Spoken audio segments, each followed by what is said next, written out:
Bonjour à tous, c'est toujours un vrai plaisir de se retrouver ensemble le dimanche. Et je ne dis pas ça parce que c'est la bonne chose à dire, non, j'aime tellement ces moments où tous les croyants de notre communauté arrêtent ce qu'ils font, se lèvent le matin pour se nourrir ensemble. C'est comme une famille qui est réunie autour d'une table, autour de la table du Seigneur, ensemble au même moment. Amen.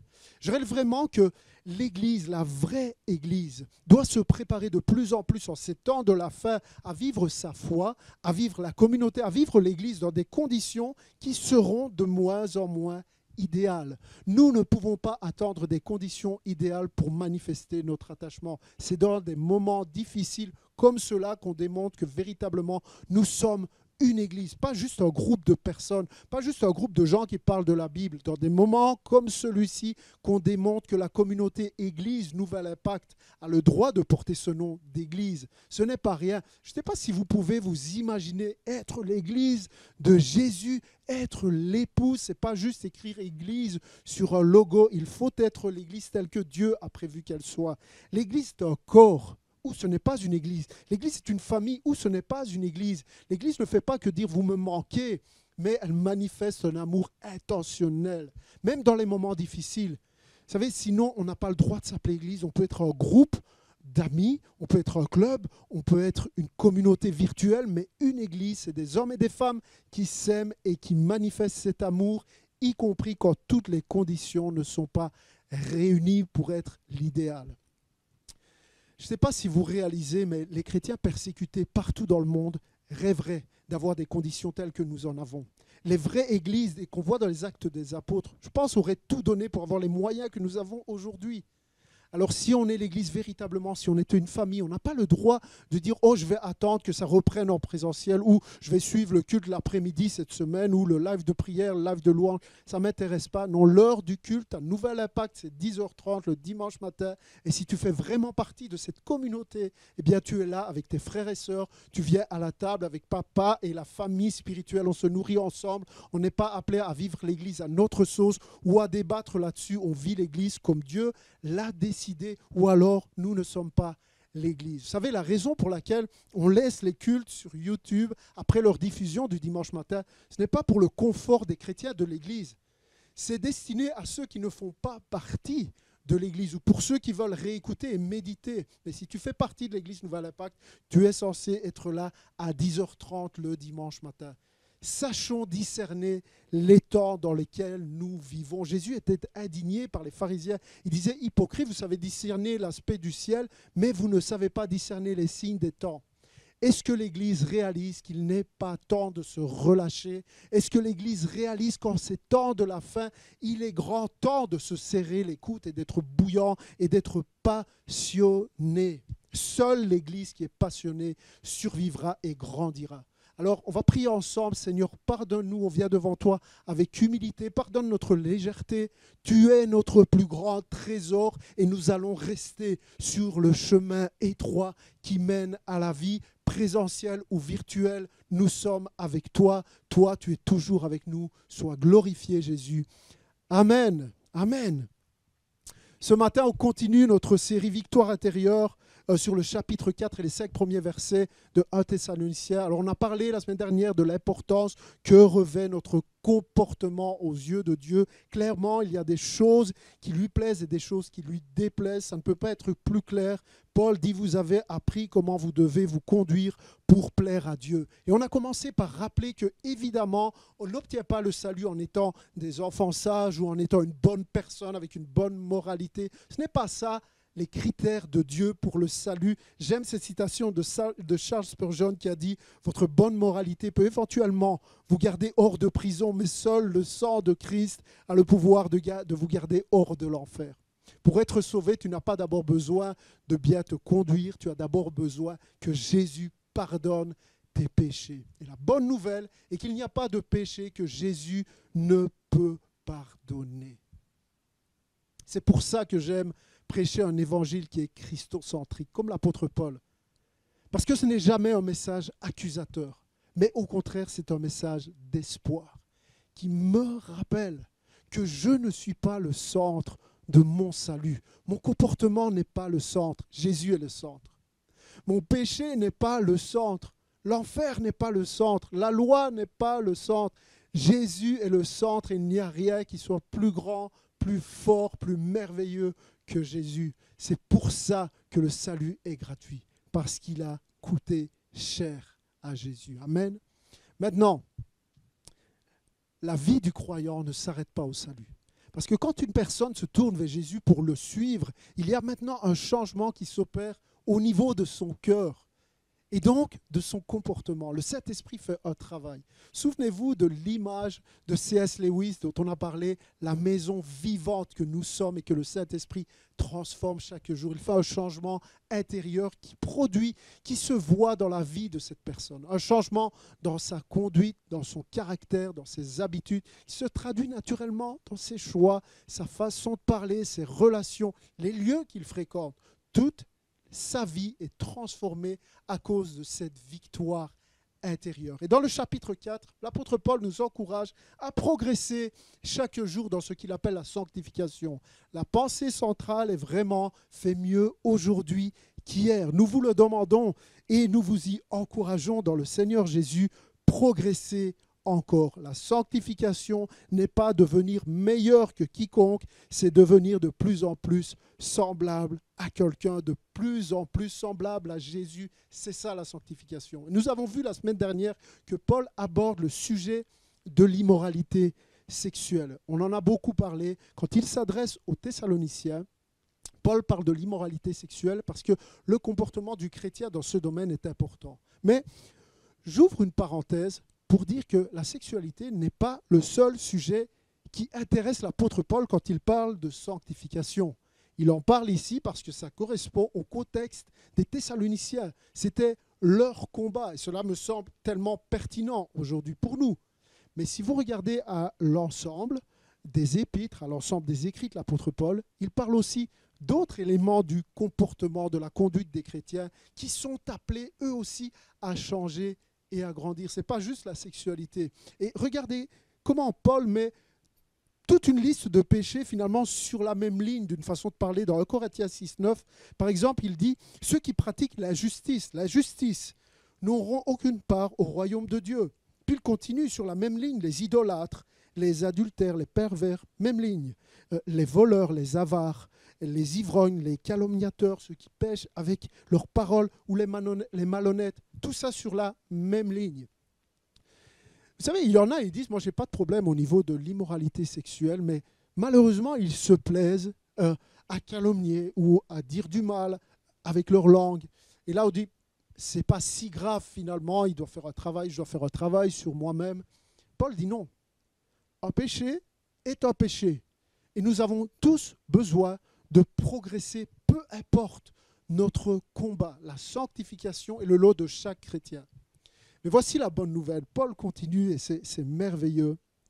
J'ai envie de crier de joie quand je lis ça. Au verset 11, il dit « Voilà bien ce que vous étiez certains d'entre vous. » C'est vrai, on se retrouve tous quelque part dans cette liste. Mais vous avez été lavés, vous avez été purifiés du péché, vous en avez été déclarés justes au nom du Seigneur Jésus-Christ et par l'Esprit de notre Dieu. Amen et alléluia. Merci Seigneur de m'avoir purifié, de m'avoir lavé, de m'avoir justifié, de m'avoir prédestiné au salut. Maintenant, la question ce matin, oui, nous avons été pardonnés et justifiés et sanctifiés. Mais comment rester dans la victoire face au péché? Comment marcher chaque jour, comme la Bible dit, de victoire en victoire, sachant que Jésus a déjà vaincu le péché à la croix et qu'en réalité, je suis libre, mais j'ai besoin de me saisir de cette liberté, de cette victoire. Est-ce que c'est possible? Question rhétorique, puisqu'on va voir comment ce matin que oui, Dieu nous a donné tout ce dont nous avons besoin pour être dans la victoire. Tout ce dont tu as besoin, Jésus l'a prévu, il te l'a donné. On va voir. Alors, relisons les 5 premiers versets pour se mettre dans le contexte. Paul dit maintenant donc, frères et sœurs, vous avez appris de nous comment vous devez vous conduire et plaire à Dieu, et c'est ce que vous faites. De même, nous vous le demandons et nous vous y encourageons dans le Seigneur Jésus, progressez encore. Vous savez en effet quelles instructions Nous vous avons donné de la part du Seigneur Jésus ce que Dieu veut, c'est votre progression dans la sainteté. C'est que vous vous absteniez de l'immoralité sexuelle. C'est que chacun de vous sache garder son corps dans la consécration et la dignité, sans le livrer à la passion du désir, comme les membres des autres peuples qui ne connaissent pas Dieu. Comme les membres des autres peuples qui ne connaissent pas Dieu. Paul donne une clé dans cette dernière phrase. Ne vous livrez pas à la passion du désir comme ceux qui ne connaissent pas Dieu. Une autre traduction dit « Ne vous livrez pas à la convoitise comme ceux qui ne connaissent pas Dieu. » Comme ceux qui ne connaissent pas Dieu. Avez-vous remarqué que Paul ne dit pas « Ne vous livrez pas à l'immoralité comme ceux qui n'ont aucune discipline » ou comme ceux qui n'ont aucune volonté, ou comme ceux qui ne vont pas à l'église, qui n'ont pas d'arrière-plan chrétien, de parents chrétiens, non. Il dit comme ceux qui ne connaissent pas Dieu. En d'autres termes, ce qui fait la différence entre celui qui vit dans la sanctification et celui qui n'y parvient pas, c'est une question de connaissance de Dieu. En réalité, la sanctification est toujours à propos de connaître Dieu ou de ne pas le connaître. Et je dis toujours parce que ce parallèle revient à plusieurs reprises dans le Nouveau Testament. On a l'impression que ça va toujours ensemble. La sanctification et la connaissance de Dieu, ça va de pair. L'un ne va pas sans l'autre. Tu veux être capable de résister à la tentation du péché, peu importe sa nature, focalise-toi sur une chose, ta connaissance de Dieu. Ça peut te sembler étrange, mais si tu manques de sanctification, ce n'est pas un problème à aller chercher dans ta culture, ton manque de force ou ta discipline. Il n'y a pas un problème avec toi, c'est dans ta connaissance de Dieu. Le chrétien doit réaliser qu'il a tout pleinement en Christ. Donc connaître Dieu, le Dieu de la Bible, c'est la clé. C'est là-dessus qu'il faut te concentrer, qu'il faut investir toute ton énergie. Ne te trompe pas de combat. Quand Paul dit combat, le bon combat de la foi, ça veut dire qu'il y a aussi un mauvais combat. Et quand tu te bats contre ton caractère, tu te trompes de combat. Quand tu te bats contre tes pulsions, eh bien tu te trompes de combat. Quand tu te bats contre les gens, forcément tu te trompes de combat et tu te fatigues pour rien. C'est une des raisons pour lesquelles on ne parvient pas à surmonter le péché. C'est une raison pour laquelle on retombe encore et encore. Il y a un malentendu sur l'endroit, sur l'objet du combat. Alors je vous donne une image toute simple, une illustration. Vous savez, l'été dernier, mon ami Gaetano m'a apporté des petites plantes de tomates cerises, des toutes petites plantes pour que je les plante. La raison était qu'en allant chez lui un jour cet été, j'avais vu qu'il avait un beau petit jardin bien propre avec des tomates bio et des citrons et des figues. Et comme il a vu que j'étais jaloux, il a vu la convoitise dans mes yeux, eh bien, en bon chrétien, il m'a amené une quinzaine de plantes de tomates et il m'a expliqué tout ce que je devais savoir pour les mettre en terre, la distance, le terreau, le tuteur, l'arrosage, l'engrais, tout ça. J'avais tout ce qu'il fallait, mais ce qu'il ne m'a pas dit, c'est que en même temps que les tomates allaient pousser, de mauvaises herbes allaient pousser encore plus vite. Et que le seul moyen de se débarrasser des mauvaises herbes était de les arracher à la racine patiemment et une à une. Il ne m'avait pas dit, mais je m'en suis vite aperçu parce que bizarrement, une semaine plus tard, mon petit coin de jardin ne ressemblait plus du tout au sien. Ça ressemblait plus à une mini-jogue, vous voyez ce que je veux dire? On savait à peine distinguer les petits plants de tomates parce que les mauvaises herbes avaient vraiment poussé. Et donc, je me suis empressé d'arracher les mauvaises herbes vite fait pour garder une belle apparence à mon petit jardin parce que je voulais que ça reste présentable, comme chez mon ami, sauf que à peine quelques jours plus tard, c'était encore pire que la première fois. Les mauvaises herbes s'étaient enroulées autour des petites plantes et je ne suis pas parvenu, si vous voulez, à sanctifier mon jardin. Et la raison est que j'étais plus intéressé par l'apparence du jardin, vite enlever ce qui dérange pour que ça paraisse beau. Et je n'ai pas pris le temps d'arracher les racines. Et quand on n'arrache pas les racines, ça continue de grandir en dessous. Il faut comprendre que la lutte d'un croyant contre le péché suit exactement le même principe. Si vous continuez à couper les mauvaises herbes au niveau du sol, elles continueront à grandir au niveau des racines et elles deviendront encore plus fortes. Et elles continueront à pousser, à revenir sans cesse plus nombreuses et plus fortes. Si vous voulez éliminer les mauvaises herbes de façon permanente dans votre vie, vous devez les tuer sous la surface du sol, victoire intérieure, au niveau des racines. C'est comme ça que ça fonctionne avec le péché. Si tu te préoccupes seulement de paraître un bon chrétien, le péché ne fait que grandir plus fort en toi.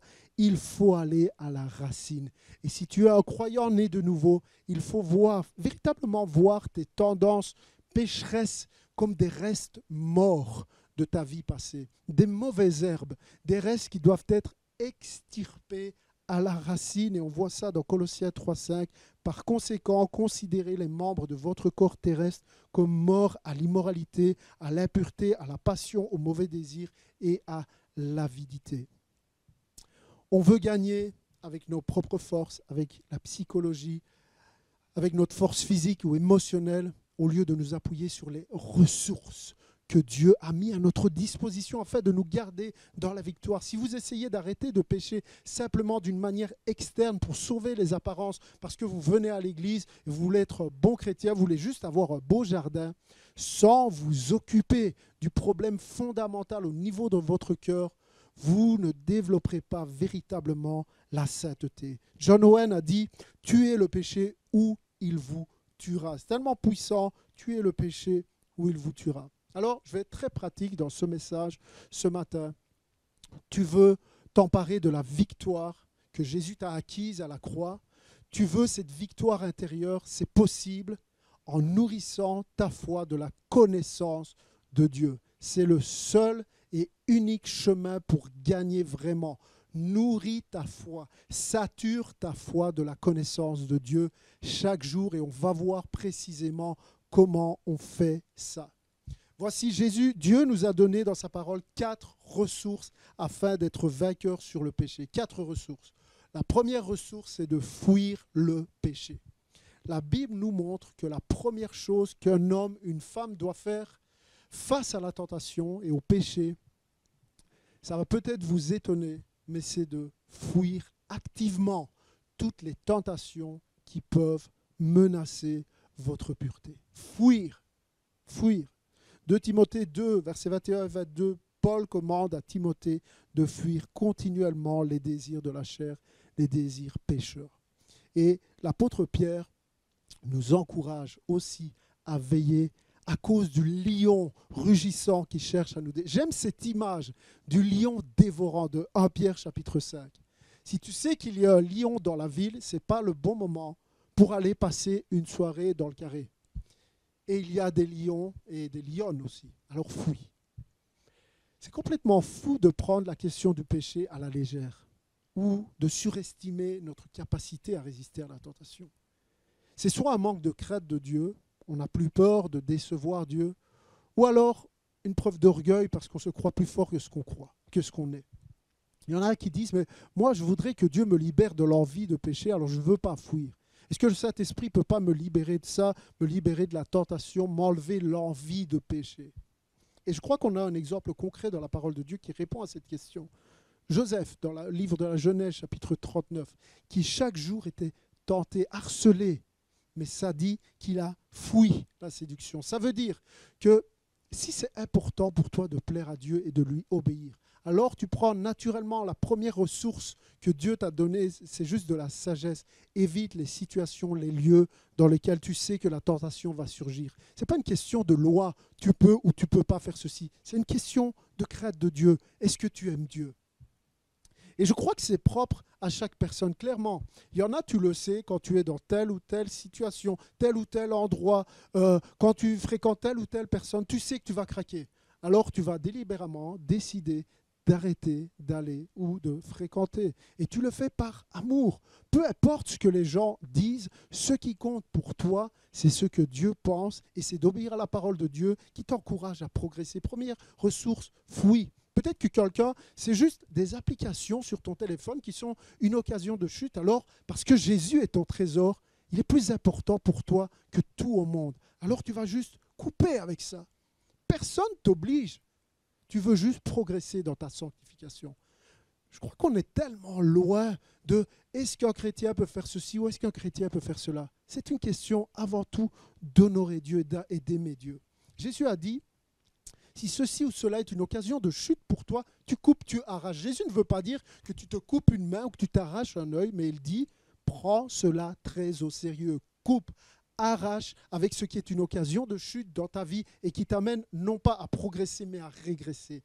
Résister au diable, c'est d'abord fuir les occasions de péché. Deuxième ressource ce matin, quand on livre un combat, on n'y va pas sans ses armes. Dans Éphésiens chapitre 6, il nous est parlé des armes puissantes que le Seigneur Jésus nous a données pour lutter contre le péché. Et une arme en particulier appelée l'épée de l'esprit, qui est l'arme la plus importante en ce qui concerne votre combat pour la sanctification. On voit dans Éphésiens chapitre 6, verset 17, il nous est dit « Prenez aussi l'épée de l'esprit qui est la parole de Dieu. » L'épée de l'esprit, c'est la parole de Dieu. Alors comment gagner une bataille? Déjà, prends ton arme. Prendre son arme, c'est concrètement remplir, saturer notre vie, notre cœur de la parole de Dieu. C'est tellement clair. Psaume 119, comment le jeune homme rendra-t-il pur son sentier? En se dirigeant d'après ta parole. Pureté égale parole égale épée de l'esprit. Verset 11, je serre ta parole dans mon cœur afin de ne pas pécher contre toi. Verset 15, je médite tes ordonnances, j'ai tes sentiers sous les yeux, je fais mes délices de tes statuts, je n'oublie point ta parole. David dit, je serre ta parole dans mon cœur afin de ne pas pécher contre toi. Et vous remarquez ce même schéma chez David que chez Paul, Ancien et Nouveau Testament, la parole te garde dans la sainteté. Parce que la vérité est que sans la parole, tu ne peux pas grandir dans la sanctification personnelle, c'est proportionnel. Maintenant, David, à aucun moment, vous voyez que David ne dit « je lis ma Bible ». Non, il emploie des mots tels que « je serre ta parole dans mon cœur ». Ce n'est pas lire, c'est serrer. Je cherche, j'énumère, je médite, je fais mes délices de ta parole. Je ne l'oublie pas. Pour que la parole devienne véritablement une épée, il ne faut pas la lire, il faut la méditer. Alors de façon pratique, comment on fait ça? Comment on médite la Bible? Parce que c'est de ça que David parle. C'est ça l'épée de l'esprit. Est-ce qu'il y a une méthode pour méditer la parole de Dieu? Non, il n'y a pas une méthode. En réalité, il y a plein de méthodes. Et ce matin, je vais vous donner 3 méthodes de méditation de la parole qui me semblent les plus efficaces et rapidement applicables pour tout le monde. C'est à la portée de tous. Alors, j'espère que vous prenez des notes. Et si ce n'est pas le cas, c'est le bon moment maintenant parce que ça va être très pratique. Et dès demain, vous allez pouvoir mettre cela en application dans votre relation avec Dieu. Croyez-moi, cela va vraiment changer votre relation, votre connaissance de Dieu. Première méthode de méditation de la parole. Quand tu lis un récit biblique, il faut t'arrêter. Il ne faut pas juste lire et fermer ta Bible, il faut t'arrêter et te poser 4 questions bien précises. Première méthode, la méthode des 4 questions. Première question, qu'est-ce que ce texte m'apprend sur Dieu? Deuxième question, qu'est-ce que ce texte m'apprend sur la nature humaine, sur moi-même? Troisièmement, qu'est-ce que ce texte m'apprend sur le plan du salut en Jésus? Et quatrième et dernière question, qu'est-ce que ce texte m'apprend sur la vie des hommes et des femmes de Dieu? Qu'est-ce que ça m'apprend sur ceux qui suivent véritablement le Seigneur? Alors, je donne un exemple. Si tu prends le texte bien connu de Genèse chapitre 39 que je vous ai mentionné tout à l'heure, sur l'histoire de Joseph par exemple, et quand tu médites simplement, quelques minutes, vous savez, ça ne va pas vous prendre une demi-journée, ça prend juste quelques minutes, mais c'est ton temps avec Dieu. Et donc, tu viens de lire la Bible, tu viens de lire l'histoire de Joseph et tu t'arrêtes. Et je vous donne un exemple réel parce que j'ai lu ça cette semaine et j'ai médité, comme je le fais tous les jours, sur quelques chapitres de la Genèse cette semaine et qui parlent de ce jeune garçon Joseph. Ça raconte en gros que les frères de Joseph étaient jaloux de lui, puis ils se sont saisis de lui, ils l'ont vendu comme esclave pour s'en débarrasser. Et Joseph se retrouve esclave en Égypte. Tu lis cette histoire très sombre et tu vois que ce pauvre garçon innocent sur une terre étrangère, loin de chez lui, loin de sa famille, et comme si ce n'était pas suffisant, il va être harcelé par la femme de son maître, injustement accusé et jeté en prison. Alors vu comme ça ressemble à une véritable descente aux enfers pour ce pauvre garçon Joseph. Ok. Alors si tu lis simplement Genèse 38, 39, c'est ce que tu vois, et ça c'est l'histoire de Joseph. Si tu fermes ta Bible, c'est tout ce que tu auras retenu. Maintenant, si au lieu de fermer ta Bible et dire j'ai fait mon devoir chrétien, mais si tu t'arrêtes quelques minutes et tu médites juste quelques instants en utilisant cette méthode des 4 questions, tu vas voir les richesses que tu peux puiser de la parole de Dieu. Tu vas voir à côté de quoi tu passes si tu ne prends pas le temps de méditer. Alors, première question, par exemple, tu te poses la question, qu'est-ce que ce texte m'apprend sur Dieu? Alors, tu commences à regarder, et je n'avais pas remarqué, mais en fait, Dieu est vraiment mentionné tout le temps dans ce texte. Je vous ai tantôt fait un résumé, je ne vous ai pas parlé de Dieu, je vous ai parlé de Joseph, mais alors que je médite, je vois que ça parle de Dieu et ça nous dit dès le début que Dieu était avec Joseph. Et c'est marrant parce que quand je parcours le chapitre 39, je vois qu'il est mis 4 ou 5 fois, cette phrase revient, Dieu était avec Joseph, Dieu était avec Joseph, et c'est lui qui le fait prospérer malgré l'épreuve. Qu'est-ce que ça m'apprend sur Dieu? Bien, je réalise par là que même au sein de l'épreuve, de la trahison la plus terrible que Joseph traversait, Dieu était là dans le feu de l'épreuve, il ne l'avait pas abandonné. Même s'il semblait que oui, en apparence, oh, ça me parle de la fidélité de Dieu, mais aussi ça me rappelle que Dieu a un plan, mais même si ça semble parfois tellement incompréhensible, oui, Joseph est trahi, oui, il est esclave, il est en prison, mais c'est au travers de tout cela que le plan de Dieu se poursuit. Qu'est-ce que c'est puissant! Et le rêve de Dieu pour Joseph va se réaliser. Ça me pousse à louer Dieu. Merci Seigneur, tu me rappelles que tu es avec moi au travers des pires moments et que même si ceux en qui j'avais le plus confiance me trahissent, me tournent le dos, toi, tu demeures fidèle, tu es là. Qu'est-ce qui se passe? J'étais en train de lire, j'étais en train de méditer, et tout d'un coup, me voici en train de prier et de louer Dieu. Parce que voilà ce qui se passe quand tu médites la parole de Dieu. La prière et la louange n'est pas loin. Tu es en train de passer un temps avec Dieu, un temps de qualité, et tu apprends à le connaître au travers de la parole de Dieu. Il y a quelque chose qui est en train de se construire en toi parce que cette parole est vivante et elle est en train de faire son œuvre. Tu grandis dans la connaissance de Dieu. Deuxième question, qu'est-ce que ce texte m'apprend? Qu'est-ce que ce texte m'apprend sur la nature humaine, sur moi-même? Eh bien, je vois que Joseph était un homme droit, que Joseph était un homme intègre, il était excellent et son patron était content de lui à tel point qu'il a commencé à gravir les échelons de simple esclave, il est devenu chef des esclaves. Et partout où Joseph allait, il prospérait. Il y avait cette mentalité d'excellence, de fidélité. J'apprends donc un principe clé. Quand je suis fidèle dans les petites choses, Dieu me confie des plus grandes. L'obéissance précède l'abondance. Oh Seigneur, aide-moi dans mon travail, aide-moi à l'école, aide-moi dans mon service à être excellent, à être fidèle. Troisième question, qu'est-ce que ce texte m'apprend sur Jésus, sur le plan du salut en Jésus? C'est un peu plus profond, mais quand on sait que toute la Bible parle de Jésus, on cherche Jésus partout. Alors, où se trouve Jésus dans l'histoire de Joseph? On est dans l'Ancien Testament. Eh bien, Jésus se trouve au centre de l'histoire, comme toujours. Joseph est ce qu'on appelle une préfiguration de Jésus. Si tu regardes à l'histoire de Joseph, bizarrement, il y a beaucoup de similitudes entre l'histoire de Joseph et l'histoire de Jésus. Ils sont tous deux trahis par leurs frères, tous deux vendus, tous deux maltraités, tous deux pardonnant à ceux qui les ont offensés, et puis tous deux couronnés de gloire. Cette histoire me parle de Joseph, mais elle me parle de Jésus. Joseph est ce qu'on appelle un type de Christ. Joseph préfigure Christ.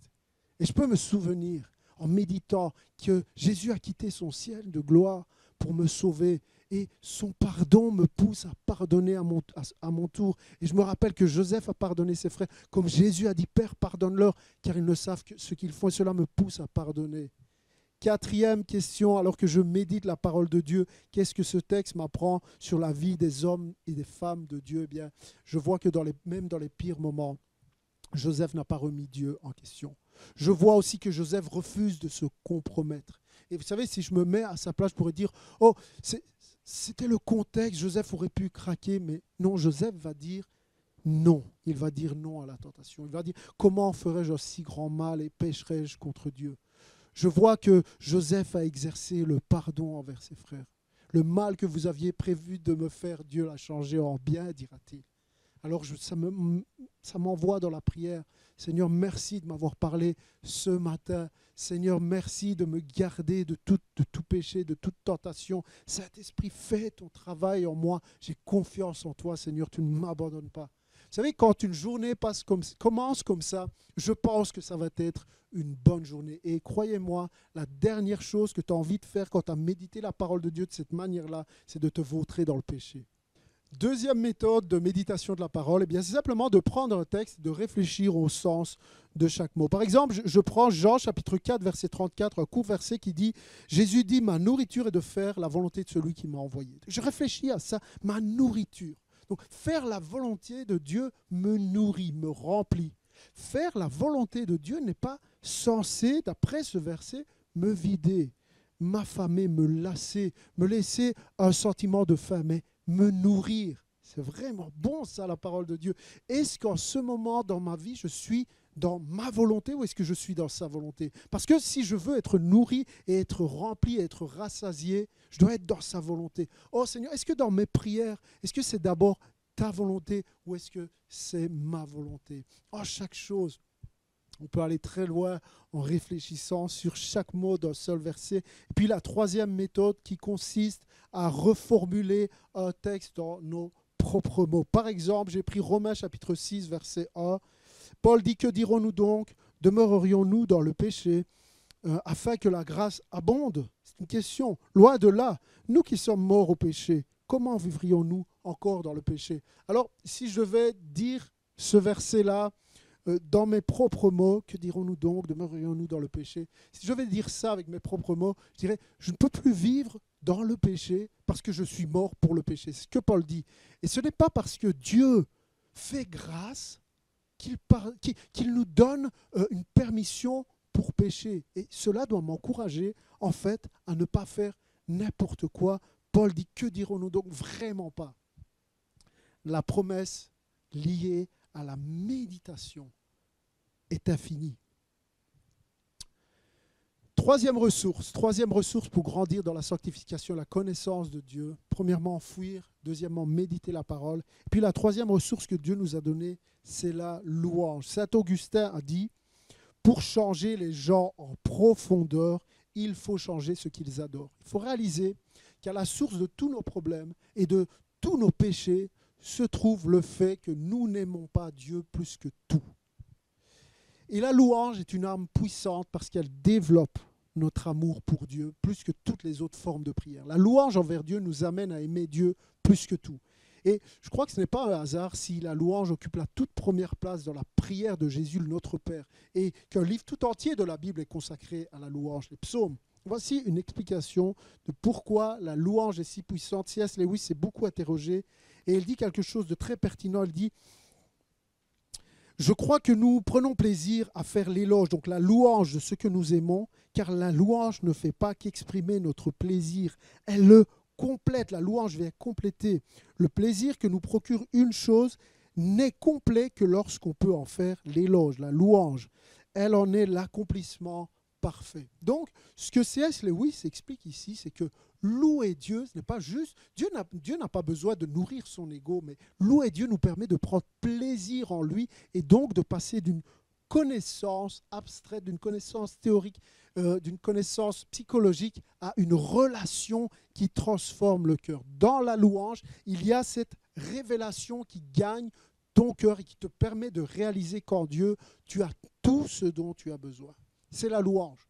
Je vais vite, mais la louange ne se limite pas à de la musique. Alors, bien sûr que c'est de la louange, ce qui prend place avant la prédication, mais avoir un cœur d'adorateur, c'est faire de chaque moment, de chaque plaisir de la vie, un instrument d'adoration. Louer Dieu, c'est tous les jours, dans chaque circonstance. Oh, comme tu es bon, Seigneur, de m'avoir gardé. Comme tu es grand, Seigneur, de me donner la santé. Ou comme tu es merveilleux de me soutenir dans la maladie. Oh, merci, Seigneur, pour les biens matériels. Mais tout ça n'aurait aucun sens si tu n'étais pas au centre de ma vie. Je te loue pour ceci, Seigneur, je t'adore pour cela.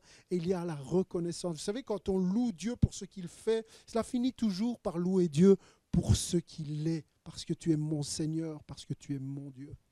quatrième ressource, premièrement, fuir le péché. Deuxièmement, la méditation de la parole. Troisièmement, la louange. Et quatrièmement, être attaché, participer à une église biblique. John MacArthur, le grand prédicateur, a dit ceci: pour surmonter la tentation, vous devez participer régulièrement et activement à un ministère dans une église locale biblique. Participer à un ministère dans une église locale. Il précise une église biblique. Participer régulièrement aux activités d'une église qui prêche la Bible nous rend plus forts face aux tentations. Pourquoi ? Parce que le principe spirituel est toujours le même, remplacer ce qui est nocif par ce qui est bon. C'est jamais arrête ceci, mais c'est toujours arrête ça et commence ça. Remplace les mauvaises pensées par de bonnes pensées, les mauvaises actions par de bonnes actions, les mauvaises habitudes par de bonnes habitudes. Et vous voyez, quand vous poursuivez la tentation, le péché, la satisfaction personnelle, vos pensées et vos efforts sont remplis d'égoïsme. Tout est centré sur vous. Mais prendre l'initiative de servir les autres par le biais d'une église biblique, cela détourne votre attention de vous-même.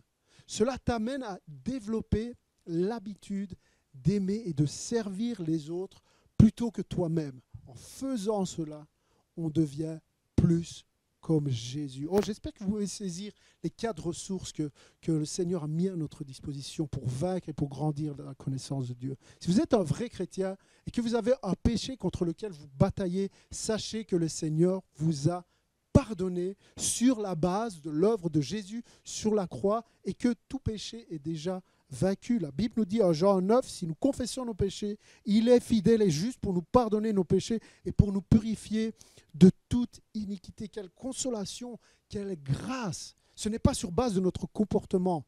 Le pardon est gratuit, oui, parce que son coût a été infini et il a été payé par Dieu lui-même afin que nous soyons sauvés.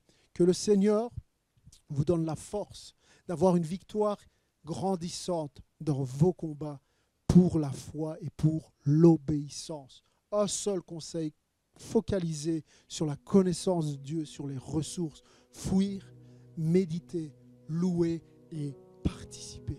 C'est les 4 ressources principales que Dieu te donne et qui sont largement suffisantes pour te maintenir dans la victoire.